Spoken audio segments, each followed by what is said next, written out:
My client is Michael Jones and he's in custody and he's asked me to argue probable cause for him and so I Sure, shall. of course.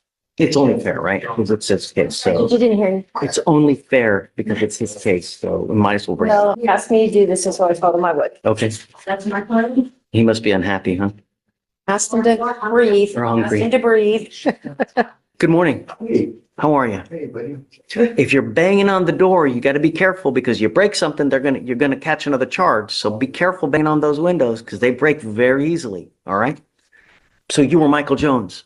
Mr. Jones, we're talking about you, so that's why I wanted to bring you out. It's only fair that you get to hear what's going on with your case. Your lawyer wants to challenge probable cause in this case. You're charged with interference with the duties of a public servant. You are facing up to 6 months in jail and or a $2,000 fine. That's what you're charged with. I don't know. So I'm going to have them read, and we're going to do probable cause to see whether we're going to go forward or not. Okay? Be right back there. She's gonna read it again, okay? Okay. What happened? On January 10, 2025, the officers in official uniforms and riding in a marked patrol vehicle were dispatched to a disturbance at a residence in Harris County, Texas.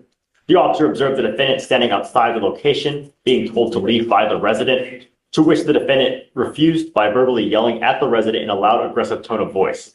The officer announced themselves and observed the defendant begin to walk away. The officer gave the defendant a verbal command to put his hands behind his back, and the defendant pulled his hand away. The defendant refused to comply with verbal commands, and the defendant held his arms to his chest as the officer attempted to detain him. The defendant continued to refuse additional commands to stop resisting and put hands behind his back. He yelled at the officer in an aggressive tone and shouted out loud, "Don't let them take me." The officer performed a leg sweep and continued to struggle handcuffing the defendant due to him pulling away. The officer began to roll around while on the ground and reached the officer's hands to prevent him from being placed in handcuffs. The officer continued to give commands, and the defendant continued to refuse. I get it. But what's he doing? I mean, he's walking away. That's what they wanted. Right? So, Like, No. Just losing?